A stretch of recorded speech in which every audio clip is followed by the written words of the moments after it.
સંતોની આશીષ અને સત્પુરુષની આશીષ અને જ્ઞાનીની આશીષ. આશીર્વાદ આપ્યા, જ્ઞાનીએ આશીર્વાદ આપ્યા. 3 જણ છે. એકને જ્ઞાનીએ આશીર્વાદ આપ્યા, એકને સત્પુરુષે આશીર્વાદ આપ્યા અને એકને સંતે આશીર્વાદ આપ્યા. તો સંતના આશીર્વાદ તો બધા પૌદ્ગલિક જ ને. સંતનો સંપૂર્ણ પૌદ્ગલિક, સંતનો પૂરેપૂરો પૌદ્ગલિક. અને સત્પુરુષનો ભેળસેળ વાળો ભેળસેળ વચ્ચેનું ઓમે નહીં ઓમે નહીં.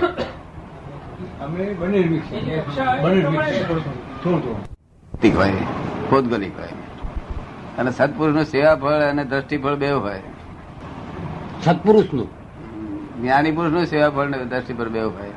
જ્ઞાની પુરુષ નું બહુ મોટા પ્રમાણમાં હોય સેવા ફળ ને દ્રષ્ટિ ફળ.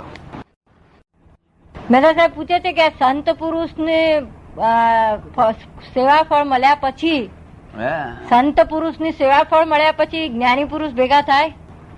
થાય જ્ઞાન થાય એને શું થાય? મેં ના કહ્યું ના થાય. સંત પુરુષ ને કશું એમની દ્રષ્ટિ સંસારાગામી ને, જેની દ્રષ્ટિ સંસારાગામી. દ્રષ્ટિફળ બેની વચ્ચેનું સમજાવો. સેવાફળ એટલે શું અને દ્રષ્ટિફળ એટલે શું? રાજાને દાખલો આપશે. નોકરી બોકરી મળે જરા.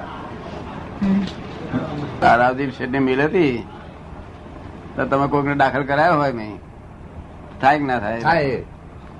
એટલે પૌદ્ગલિક જ થયું ને. સેવાફળ પૌદ્ગલિક માં આવે એમ નહીં તો દાખલ કરે કે ના કરે? કરે દાખલ. પછી પેલા નોકરીનો પગાર તો મળે જાય, સેવાનું ફળ તો મળે જ છે ને.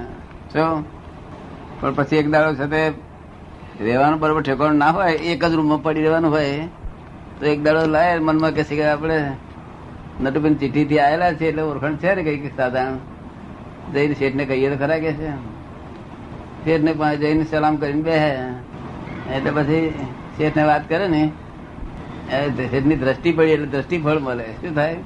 તો પછી એનો અર્થ એવો થયો કે સેવાફળ દ્રષ્ટિફળ બહુ પૌદ્ગલિક, પૌદ્ગલિક ફળ મળવાનો.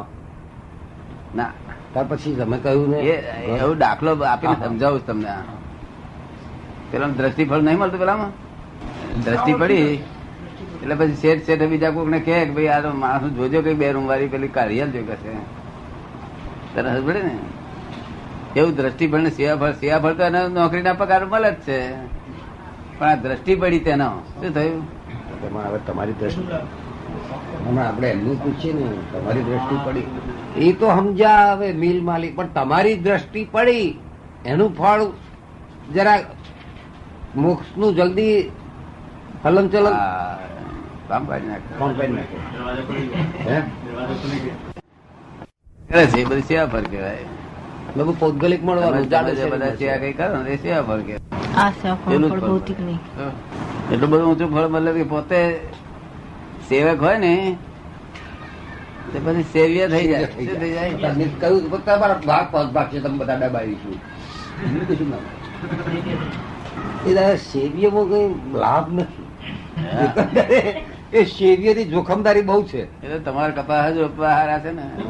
એમ નહીં, સેવ્ય થવામાં જોખમદારી છે. જોખમદારી પણ થાય એવું જ નથી. તમારે યાદગાર થાય એવું જ નહીં. એવું ખરું. એટલે તમે એના કરતા ના કહેવાય સારું છે ને.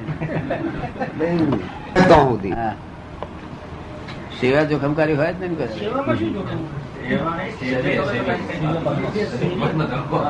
સેવા તો આંકડો ના આવડતો હોય, સેવા મળી ગઈ કામ કરી નાખે. હું સેવ્ય પદ ની વાત કરું છું. સેવ્ય પદ માં અમુક આંકડો ના આવડતો હોય થઈ જાય. એને આંકડો ના આવડતો હોય ને પણ એ સેવા કરે એ સેવ્ય પદ લાવનારી. સેવ્ય પદમાં જોખમ નહીં. અમુક સ્ટેજ આવ્યા વગર સેવ્ય પદમાં જોખમ નહીં. કશું જોખમ નહીં. મળવું જ જોઈએ. મળ્યું એટલે ચાલ્યું. જે સેવા લે એને માટે જોખમ કરે ને. જે સેવા કરે એને માટે નહીં. જે સેવા લે, હું લાયક ના હોઉં અને હું કોઈની સેવા લઉં તો મારા માટે જોખમ કરે કે નહીં? સેવા કરનારને તો કોઈ જોખમ છે જ નહીં. સેવા કરનારને તો જોખમ છે જ નહીં ને. એ તો પથ્થરની સેવા કરે તો ભગવાન પામે જ ને.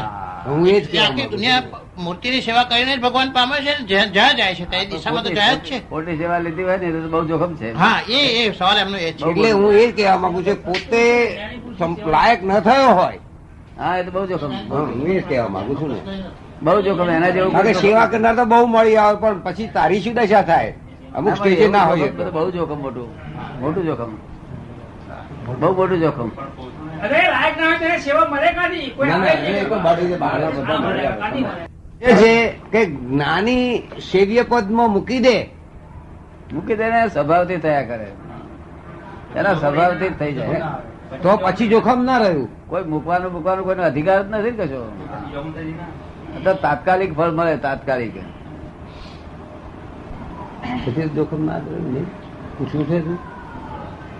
પણ પછી તો જોખમ ના રહ્યું ને જ્ઞાની જોખમ હોતું જ નથી કશું. જ્ઞાની પુરુષ ની પાસે જે કરવામાં આવે તો જોખમ જ નથી હોતું.